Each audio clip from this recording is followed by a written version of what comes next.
with an understanding that people's health is very complex and is impacted by a huge range of different factors. So we work very holistically with patients to understand what really matters to them and create a plan based on their individual strengths and their needs, in order to really understand the root cause of their ill health and then empower them to explore changes that they can make to help them to address this. Really with the overarching aim of helping them to take greater control of their health and reducing the impact on primary care. So some context for what I'm going to talk to you about.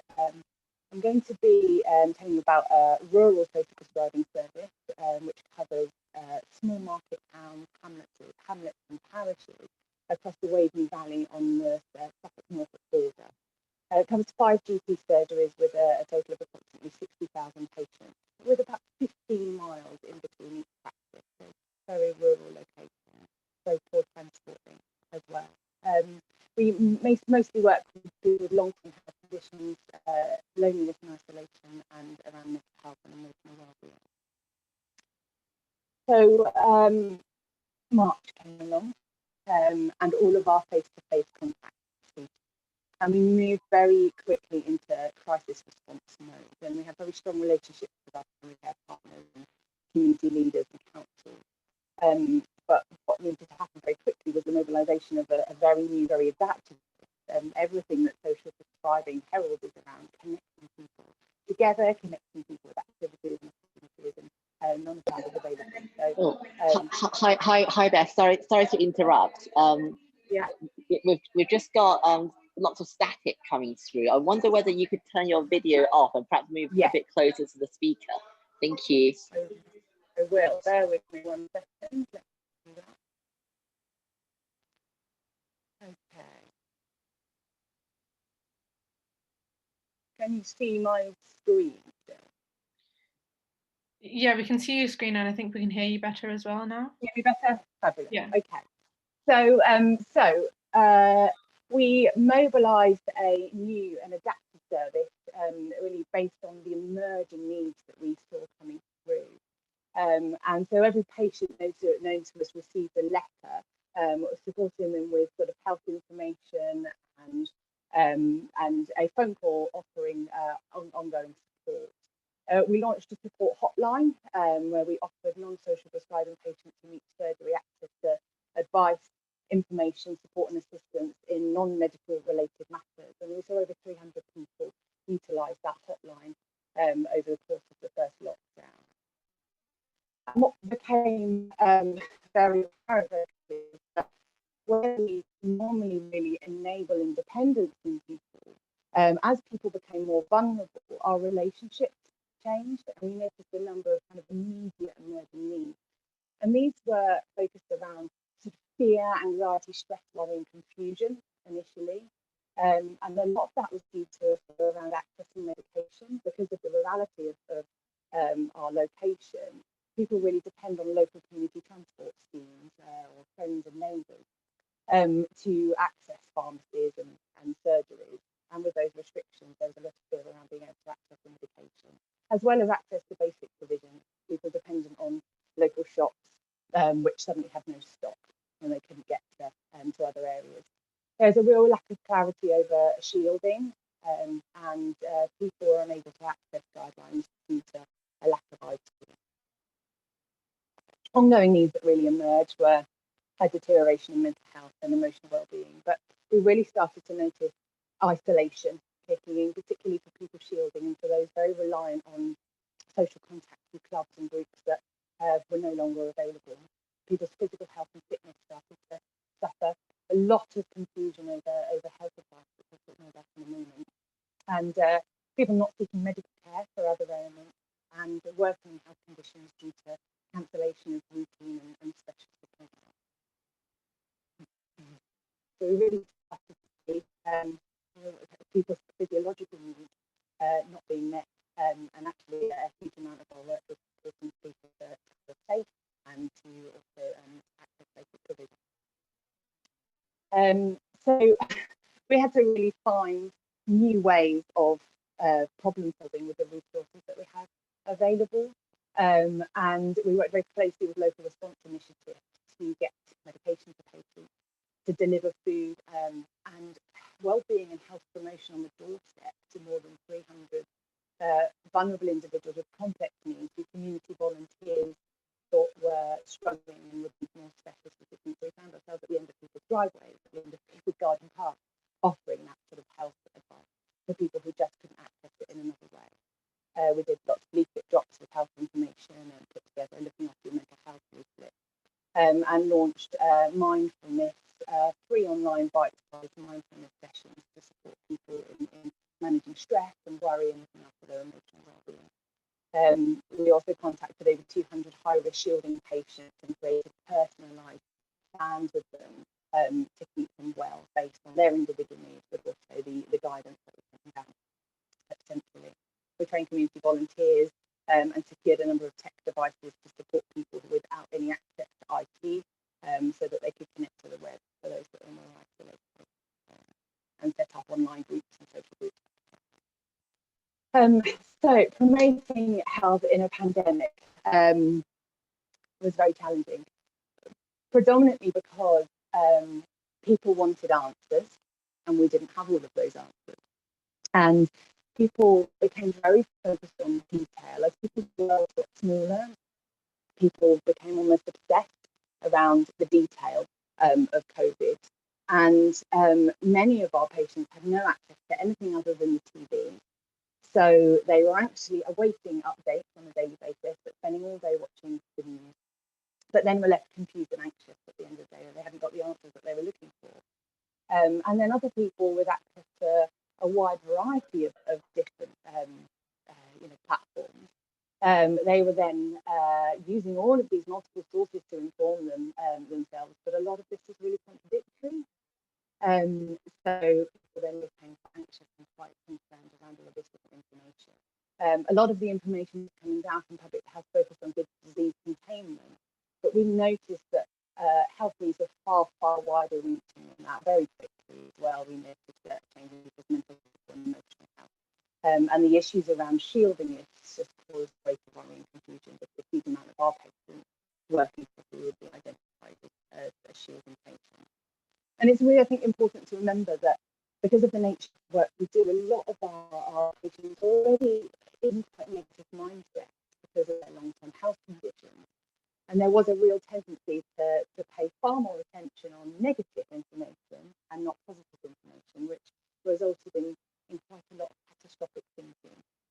So a huge amount of our work was really around encouraging people to cross-check information to make sure it was accurate, to kind of steer people away from social media groups, because a huge amount of the tools we were receiving was around reassurance. And we noticed that the self-management tools that we have been equipping people with in the work that we can do really started to become less effective, because people's motivation to engage in these started to decrease. People went into survival mode. So we had to do a lot of work to really just keep people's emotional well-being at a place where they could survive. It was just treading water for a lot of people.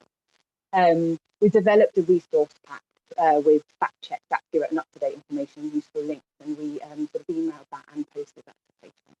And we also became the conduit between our major surgery and the community via our community response initiative, so that we could make sure that on a local level, patients were getting the right information. We also had a backdoor into the surgery. We just set up a backdoor into the surgeries for confirmation around shielding, because as guidance was coming out around shielding from the government, there was a delay in patients being notified whether they were shielding or not. So there was a disconnect there, and a lot of people felt they should have been shielding, but they didn't get the letter. So we had to support the surgery in providing that information, as people couldn't necessarily get through to it. Just to finish, I think it's really important with everything that we give the perspective of lived experience. I'm very passionate around that. As we as practitioners, we talk about our experiences and what we've noticed, but actually it's good to hear the voices of people that we're talking about. And so these are the kind of clear messages that have come through around people feeling that the health promotion messages were frightening, particularly for shielding and high-risk patients. And there was a real lack of consistent information, which added to that anxiety. messages very much focused on the containment, but they weren't holistic in their approach. So people thought they absolutely knew how to wash their hands, and they were really good at that. But there was a lot of other areas which they had to sort of work harder to find information. People gave up trying to speak to their GP and were too scared to go to A&E for other health conditions. So some patients sat with health anxiety for months.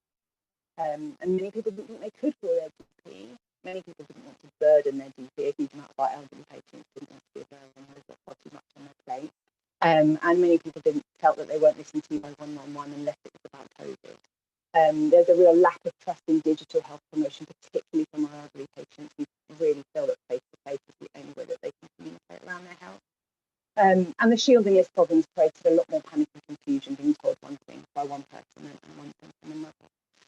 And I suppose the biggest thing that for us we noticed as a team was the health promotion support structures which we support people to put in place. For example, if we're working with somebody with diabetes, we will then support them to access an exercise program and potentially a weight loss group and join a local health walk, and they might be seeing the physio.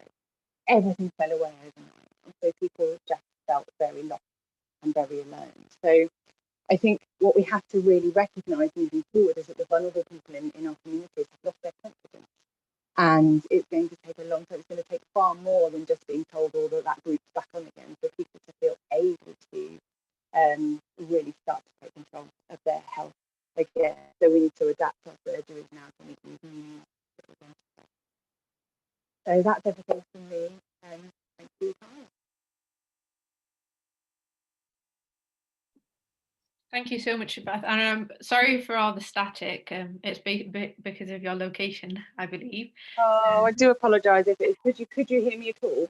No. So when you switched your mic, your camera off, it was a lot better, and we had to I concentrated more as well. I'm more than happy to share the slides if people do want to have a look at it. I'm not sure if anyone has any questions at the moment, but the talk was really interesting, and I've seen it myself being on GP and A&E about patients not wanting to burden the health system because of what they're seeing in the news. So it's interesting to hear it coming from you as well. I don't think anyone has any questions at the moment, so we can move on to Dr. Santosh, and if we do have questions, we'll answer them at the end of the talk, if that's okay. Can you see my? Yes. See my screen? Yeah, we can see your screen. Yeah. So just to introduce Dr. Santosh Vijaykumar, he's a senior lecturer and public health engagement lead at Northumbria University, and he is a health and risk communication specialist scientist with research interests at the intersection of public health, behavioural sciences, and new media technologies. Specifically, he studies mobile and social media interventions for addressing global health challenges with a focus on tropical and infectious diseases. So ready when you are, Dr. Santosh. Oh, excellent. Can you hear me loud and clear? Yes, we can hear you. Okay, excellent. First of all, thank you, Beth, for sharing all of the inspiring work that your organization is doing. Thank you, Ray and Muniyat, for inviting me to speak to you. It is always a pleasure to speak to students of global health, because you're just such a passionate and driven bunch of folks. So I've been given about 10 minutes to talk about the impact of fake news and misinformation on public health. And there's so much to talk about, isn't it? I mean, so much has happened over the past 9 months or so. But in the interest of time, I'm just going to be talking to you about 3 of the projects that my team and I have undertaken over the past couple of years or so, all related to outbreak misinformation. And I'll first tell you briefly about the 3 projects, share some key findings, and then just really close with some reflections, for us moving forward. And I'm, of course, most looking forward to taking your questions at the end of it. All right.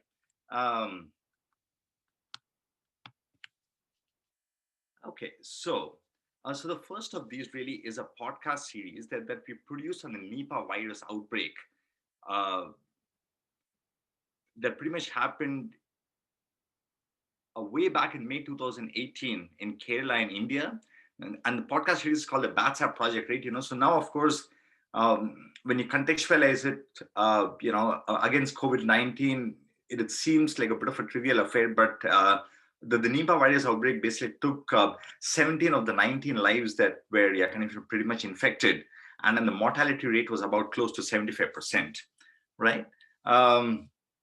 So we basically went into the field and we produced a 3-episode podcast series. It's like where we pretty much interviewed, a range of health officials, healthcare staff, journalists, bureaucrats, and misinformation scientists as well as kind of WHO experts, risk communication experts. And the first episode just really describes how the misinformation outbreak came about. The second looks at how Kerala used some really, really creative and collaborative strategies to tackle it. And the third episode just really looks at how the human mind processes misinformation, right? And the series is available freely on iTunes, Amazon, and SoundCloud. And I just really encourage you all to check out the podcast. And the link is on the slide. And just really feel free to let me know what you thought of it. Right. And so talking to people, on the ground just really gave us some really, really fascinating insights. So we found that manipulated content caused, possibly the greatest damage. And for instance, there was this one miscreant who manipulated the letterhead of a local, a district health officer, and filled it, with information saying that chickens caused the Nipah virus, right? So the rumor basically went flying across social media and resulting in huge losses to the poultry industry. And so we also just really, of course, saw some amazing instances of collaborations between physicians and artists and the state government, in some really, really creative ways. And of course, so we learned that misinformation can arrive in various shades of truth, right? So all misinformation is not completely false, and even the partial truths can actually be quite harmful. So that's really what sort of informed the second project that I'm going to be talking about, right? So here we were really looking to conduct 2 online survey experiments in the UK and in Brazil, both countries that pretty much recorded the highest mortality rates for COVID-19, in their respective continents, right? So what you see on the screen is basically what we were looking to test using a randomized experimental design. So there's extensive literature in psychology, of course, which suggests that older adults are more vulnerable to misinformation than younger adults. And we also have evidence to suggest that people could actually be resistant to corrective information and can actually tend to make beliefs in misinformation even stronger, right? So we basically wanted to see, how both of these effects play out when you basically compare them against different shades of information, right? Or different shades of misinformation, partial falsity, full falsity, and no falsity.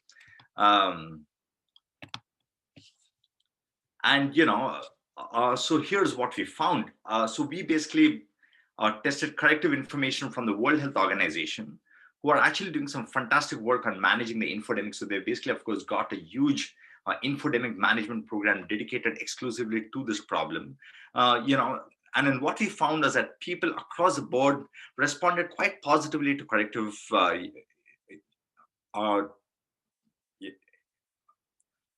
corrective, form of information. But at the same time, we also found that initial exposure to misinformation can actually have a bearing on how people respond to corrective information, right?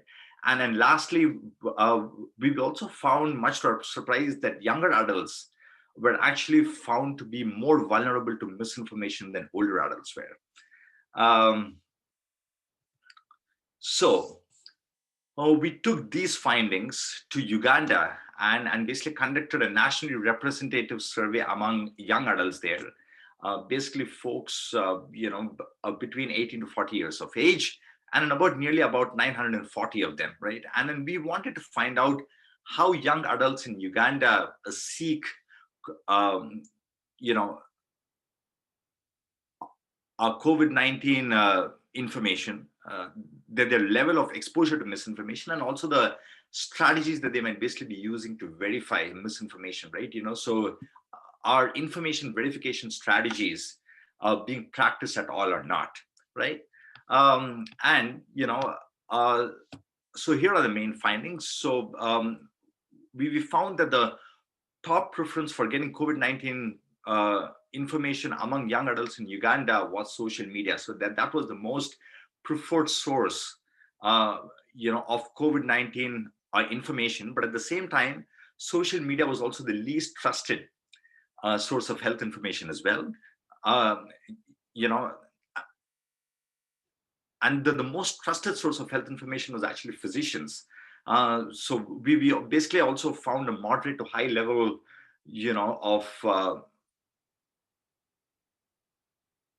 of exposure to misinformation. And what we basically also found, to end on a positive note, so is that we basically saw some pretty promising levels of information verification among younger adults in Uganda, right? So based on the studies that we've conducted so far, and it just really, pretty much, so just really, having looked at other literature that has just basically been coming out as well, because there's been dozens of misinformation studies that that have been published since COVID-19 began, right? So just really based on all of these experiences, based on these readings, here just really are some of my key takeaways for us, right? So number one, so it just really seems that misinformation, is not only an informational problem, but what it actually ends up affecting are really some of the key social determinants of health, things like social cohesion, income, people's occupations, right? So for example, when some of the 5G pylons were actually set ablaze, right? So that is actually a really, really important example. When the 5G conspiracy theories broke out. So it just really, I think the impact of misinformation on the social determinants of health is actually one huge area of concern that we as a global health community actually have to start paying a lot more, attention to. Two is that, we've also just really been finding that public health agencies actually hardly ever evaluate the, the effectiveness of their corrective information campaigns, right? So this, of course, could be down to resource constraints, which we certainly appreciate, but we have to work together towards two main things. One is to basically make sure that corrective messages are pre-tested before they're launched, and two is, of course, is to basically work together to see the extent to which they have actually been effective, right? And lastly, and probably most importantly, is for us to realize that misinformation does not try to change our beliefs as such. Okay, but what it does try to do is to basically arouse,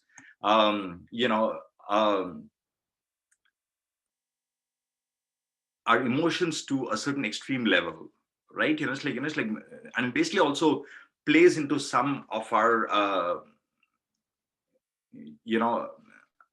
pre-existing biases as well, right? So which is why, all of us would just actually be a lot more better off trying to check and verify the authenticity of the messages that we basically get on WhatsApp before we share it with our friends and our family, right? So I just really like, to end my talk by just really thanking my excellent team and the funding agencies that have supported this really important work. And so that there are several other projects that I'm involved in, but but there is, of course, too little time to share more of it. And so, if any of you would like to know more about my work, like to get engaged with some of my projects, or just possibly even to pursue a PhD focusing on public health misinformation, do feel free to get in touch. And so that's all I just really have for you, and thank you all once again. Thank you so much, Dr. Santosh, for that talk. It's very insightful. I don't think we have any questions yet, so we can move on to the next speaker, and if anyone does have any questions, we'll answer them at the end.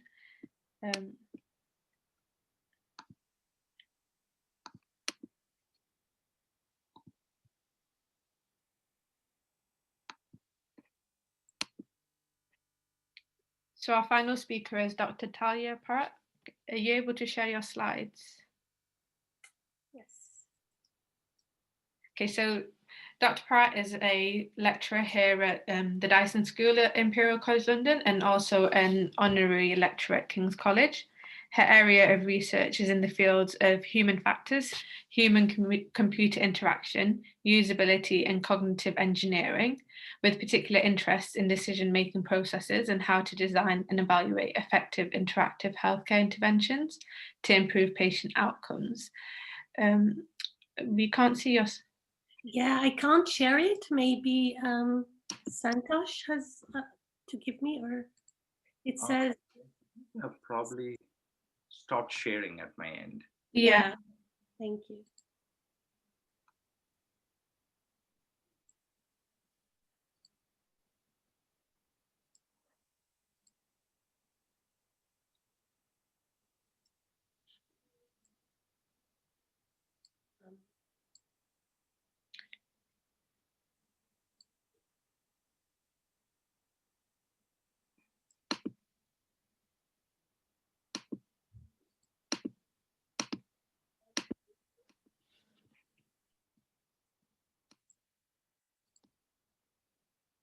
Is it letting you share now? No.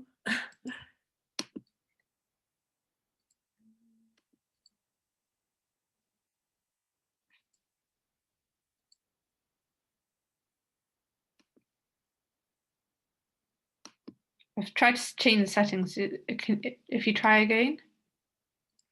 No, wait, let me.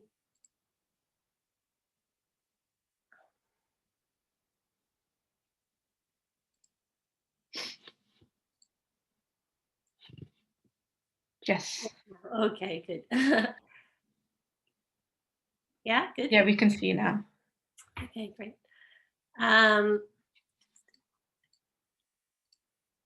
Great. So yes, hi, and thank you, Muniyat, for the introduction. So I'm going to talk about our recent paper where we proposed guidelines for public health and risk communication during this pandemic with the aim to promote sustainable behavior change and well-being. And actually, it really relates to what Beth and Santosh just talked about. So this is a collaboration between researchers in human factors, human-computer interaction, philosophy, psychology, and public health. So we are from Imperial, Cambridge, and Brighton and Sussex Medical School. Just a bit about my background. So my background is in human factors, human-computer interaction, and cognitive engineering. And I am specifically interested in how people make decisions and how to design interventions to enhance informed decision-making and improve patient outcomes, public health, and well-being. And actually, the motivation for this work was started at a webinar, which was organized by the WHO EpiWin, which is the WHO information network for epidemics, on how to manage the COVID-19 infodemic. And as we have just heard, is of course a very important and problematic issue. Since this kind of overflow of information, which some is accurate and some is not, makes it really hard for people to find trustworthy and reliable guidance to make those informed decisions. So in this webinar, WHO defined simplifying knowledge as one of the strategic areas of work to respond to this infodemic. So this actually means finding ways of interpreting and explaining the science to different audience, which implies a more top-down model of communication. So we have the science, we have the evidence, and the aim is to simplify and explain it so the audience, or kind of the public, will understand. And actually there are two main problems with this approach. First, it suggests that understanding the science is valuable for its own sake, that the aim is for the public to understand as much as possible. And actually, the only constraint is the limited ability of the audience to understand. And the second problem, that it suggests that the science or evidence is unproblematic or complete. And it doesn't really take into consideration the possibility that the science or evidence might be uncertain, incomplete, or, as we know, change in the future. So an alternative framing would start bottom up, right? From understanding the needs, behaviors, and motivation of a given audience.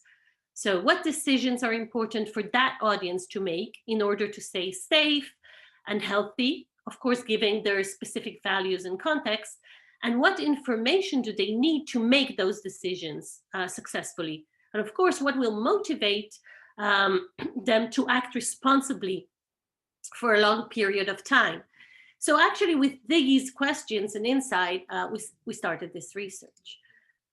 So our aim was to better understand human needs, behaviors, and motivation, to propose practical guidelines for public health communication, which will encourage responsible health behavior while focusing on sustainable behavior change and well-being. So for this, we apply the self-determination theory and concepts from psychology, philosophy, and human-computer interaction. And we then actually systematically search the literature for research on health communication strategies during COVID-19 to discuss our proposed guidelines in light of the emerging literature. Now, decades of research show that individuals and society can only prosper in environments that foster basic psychological needs, such as autonomy and competence.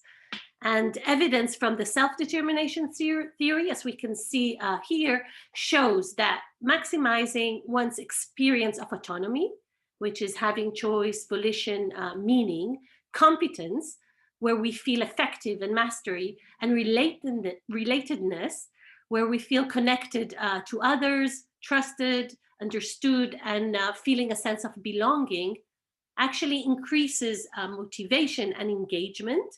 So particularly intrinsic motivation that comes from within, which then results in sustained behavior change and well-being.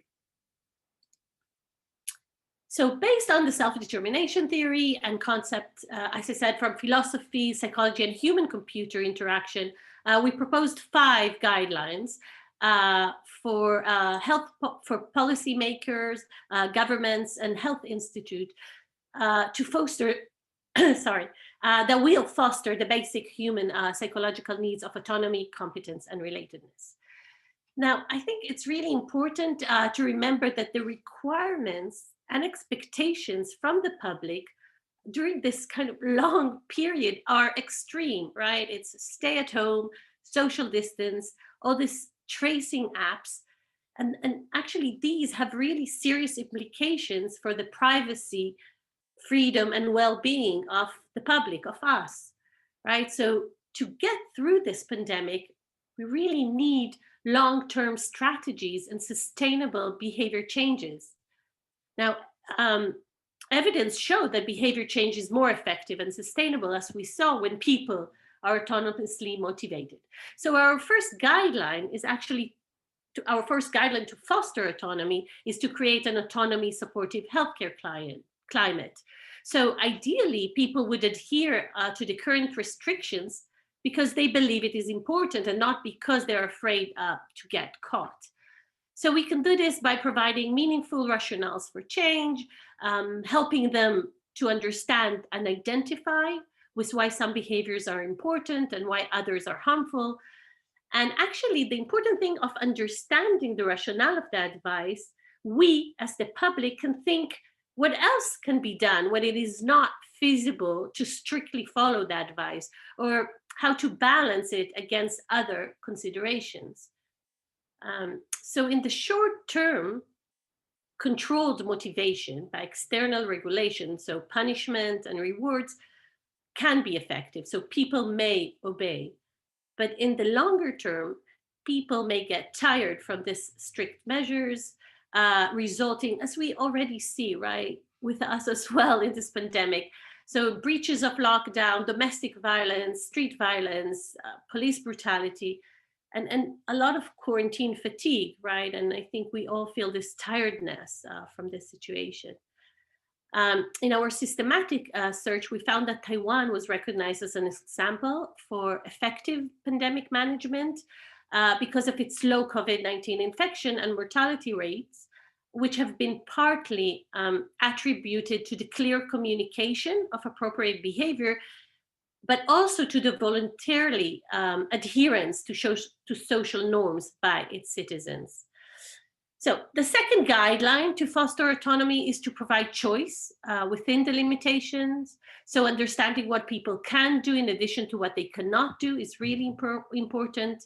So encouraging people to be proactive, such as volunteering, exercise in the park, like Beth said, hopefully continuing the exercise and diet programs, if it's possible, and making their own mask, and so on.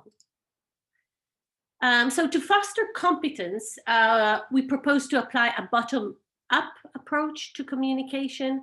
So as I already mentioned earlier, organizations such as WHO look for ways to address the infodemic by simplifying knowledge, so applying this top-down approach, where the aim is to take the existing science and simplifying it so the public, like the audience, will understand. And we propose to apply a bottom-up approach that will start from understanding the informational needs of a given audience based on the decisions they have to make in their specific context and circumstances, and tailor the information to satisfy these informational needs.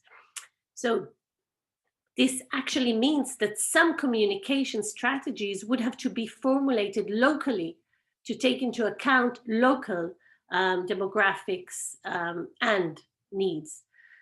So messages, of course, that are integrated into people's circumstances have better chances to cut through the infodemic. Like, for example, if an individual has COVID-19 symptoms, right, the UK advice is to isolate from members of their household, sleep in a spare room, use a second bathroom. But this type of advice is not actionable for those who live as a family of 5 in one bedroom flat. And Beth raised many concerns, right, of needs of disadvantaged communities that was heard, that the messages are not clear enough and they're not sure, for example, sheltering, how to deal with that.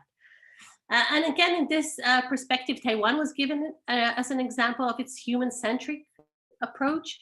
So instead of forcing laws to ban religious mass gatherings, the government reached an understanding with local religious leaders, which resulted in postponing mass events, but voluntarily. So to foster relatedness, we propose to emphasize desired behaviors as a collective effort rather than as an us versus them mentality.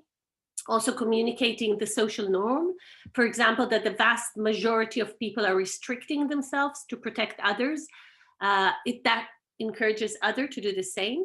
And our last guideline to foster relatedness is to be transparent and acknowledge uncertainty.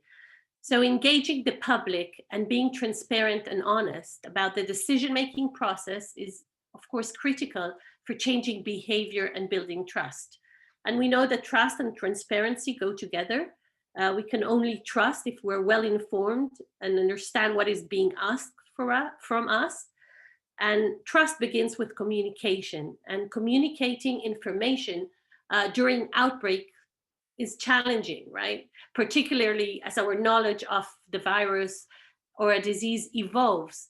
And I think this is a critical point because it emphasizes the importance of building trust and respect well in advance and not trying to do it during the time of the outbreak. So we know that lack of transparency and trust breeds rumors, confusion, speculations, and leading people to seek information from unreliable sources. So trust is probably the most important criterion in fighting the infodemic. Trusted sources have the power to influence people, However, there is no trust without trustworthiness, and governments and other authorities should strive to gain the public's trust by being honest, transparent, informing early in the outbreak, and acknowledging uncertainty and mistakes. So just to summarize, health communication that starts by fostering well-being and basic human psychological needs has the potential to cut through the infodemic and promote effective and sustainable behavior change during such pandemics. And our guidelines actually just provide a starting point for developing a concrete public health communication strategies.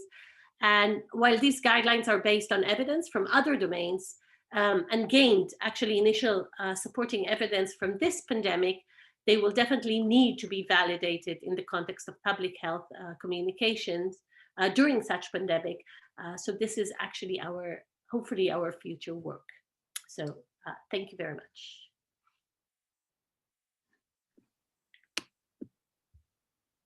Thank you so much. This was so relevant and interesting considering we're today moving out of lockdown, but certain parts of the UK are still pretty much in tier 3 and the same similar rules of lockdown as it is. Let me just share the screen. And if anyone has any questions, please send them in. 1 second.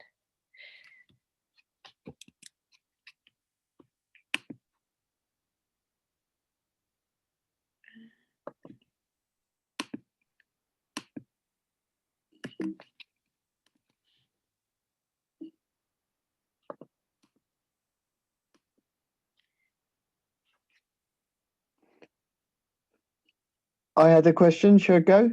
Yeah, go on. Yeah, so it really resonated with me. Thanks for that great presentation in terms of what you were saying about the importance of science for its own sake.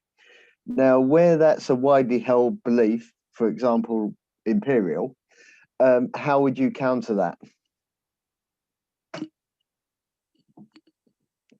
So what do you mean, like science? Well, I'm saying the culture in Imperial College London is science is really important for its own sake.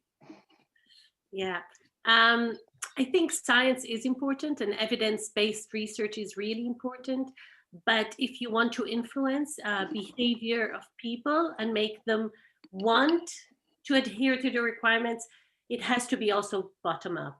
So I don't think that, it just have to be bottom up, but this idea that we are the experts and we, with our kindness and spread the knowledge, and the audience has limitations to understand, and we have kind of to facilitate that is long recognized as not the right way.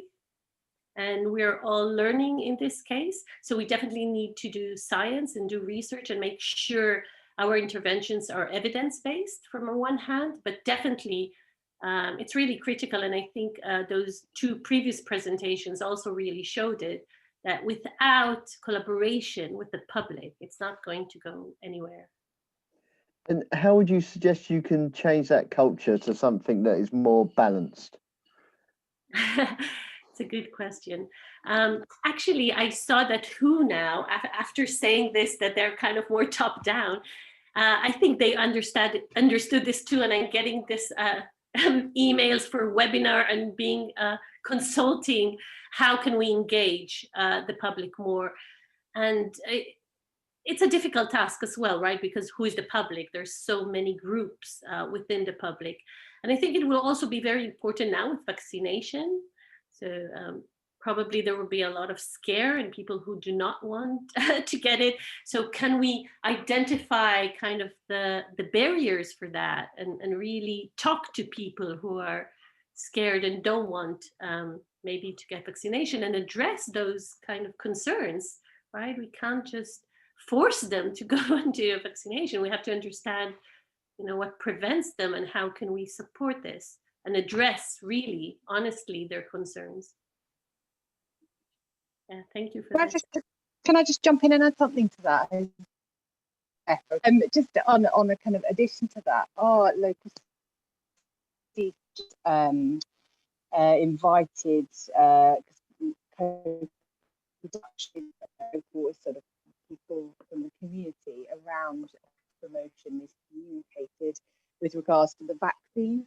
So they're going to different workshops and working groups to make sure that the voice of people, community is part of the development on a local level. So the guidelines will come down from the central point, but also to make sure that as they are messages go out locally, that people from various different groups, those people it's be hard to reach, are around the table and those decision-making processes, which I think is really important.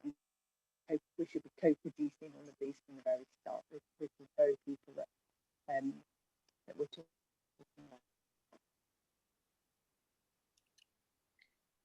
I think you've broken up completely, Beth. Oh, okay. Not to worry. And the last few lines. I can't remember what I got up to. I think I just said it's really important they were co-producing all of these initiatives and consulting with, as Taylor said. But this shouldn't be something that is only happening in sort of certain areas across the UK with certain. Because it's something really that we should be rolling it out, I think, nationally. Yes. As part of the report. Yeah, totally agree with that.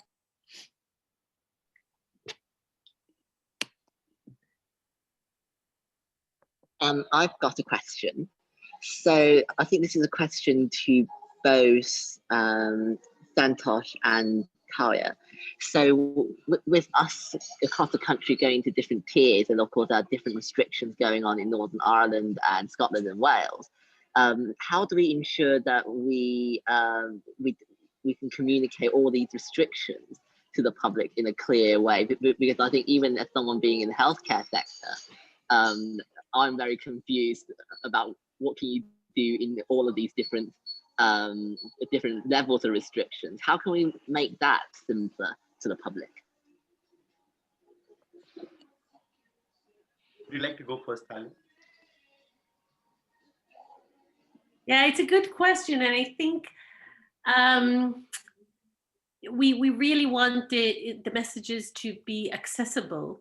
And I just read a paper of how to make this information accessible, even to homeless people, and like Beth said, people who just watch TV and don't go to internet and Wi-Fi. And I think this is a really important thing. And while we're doing this bottom up, we need definitely to think how to make this information accessible. And also to have kind of clear information from the beginning. I think currently it's a little vague what you do with tier 1, tier 2, tier 3, where and what is opened. And so having very clear guidelines as a start will probably be very helpful. And from human-centered design, then thinking, how can it be accessible to all groups? Yeah, so to just really quickly add to what Talya said, I think, it's been a bit of an issue, I think, for the past few months. I remember seeing a study which basically said that, that people in the UK are actually not that worried about misinformation that they receive on WhatsApp, but just really being confused by sort of as directives, from the government on what to do and what not to do, right? So that has sort of, in some ways, I'd like to think, affected trust, contributed to, a lot of lack of clarity, a lot of confusion, some of which we are studying right now, as part of our research. So in terms of what can be done at this stage, I think we are essentially playing catch up, right? So I think we were doing some work on visual health communication. So by way of increasing access, the point that Talya made, so I think, a more ubiquitous ways of visual health communications, I think, might be one way to go. But just, I mean, I think, one of the things that I've just also been seeing is the fact that, a greater involvement of the local councils, who actually tend to have a lot more local reach, might just probably be warranted as well. It's like, they probably tend to be a bit more connected, one would think. So I think, those are probably a couple of things that come to mind. But it is definitely a challenge, especially at this stage of the pandemic.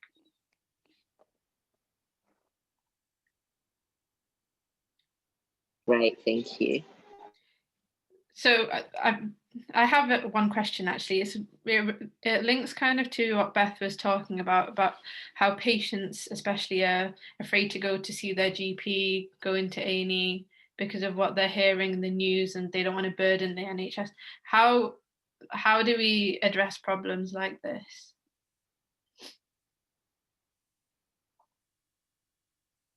Open to the floor. Can you just come back on the question once again, Mania? So Beth mentioned how patients feel they're being a burden on the NHS, visiting their GP, visiting A&E, and it's mainly because of what they're hearing in the media. So how do you, as a health community, address these issues and encourage engagement with the NHS without this fear that the population currently has? Yeah, well, I haven't studied that bit of the communication problem that much, but I think, kind of, but from what I see, it's like, so I think the one thing that we do have going for is the fact that, a lot of people really trust the NHS, right? I mean, and I think for good reason. They do a fantastic job with the resources that they have in hand. So I think, kind of, so a potential strategy might actually be for some of these reassuring messages to basically come, from the NHS itself, right? I mean, and the NHS has actually been communicating with us, from time to time. So I think, so I think, so that's like sort of, one low-hanging fruit. But then I think, I'd definitely be guilty for adding to the, to the NHS's existing burden of work already, right? Yeah, but that definitely, it's like, comes to mind. Yeah, I think they had this issue and they tried to solve it by contacting, as you say, the patients. So they did send patients text messages and letters saying, do come, don't be afraid, don't. I don't know. I wonder how helpful it was, but I think it definitely did something. So I think this one-to-one communication is really important. If you send someone a text or a letter with their name and saying, don't worry, you can come, we have time for you. It's definitely very helpful. But to be honest, I'm afraid to think about the COVID-19 implications after not just of course, the COVID itself, and not just the economical, but really the health implications of other diseases. Is kind of stop. So it is worrying, and I think maybe much more needs to be done to treat those cases within the COVID situation and make people come. Definitely. I agree with what you've said. There aren't any more questions in the chat box. Does anyone else have any questions? You can speak them out if you do. Anybody?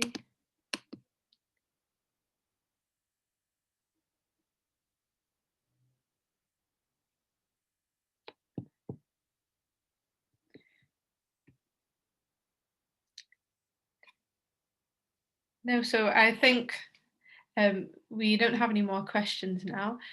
The 3 talks individually were very interesting, addressing really relevant issues that we can go back and speak with. Dr. Santosh, you mentioned students can contact you if they have any questions. We have your email address, so it's okay to pass on your details. Cool. So thank you, all 3 speakers, so much. Thank you very much. Sorry? Thanks for having us. Thank you. Yeah, thank you. Thanks for having us, Munyat and Ray. Thank you. Bye-bye. Bye. Bye-bye. Thank you so much for coming. Thank you. Bye-bye. Thank you.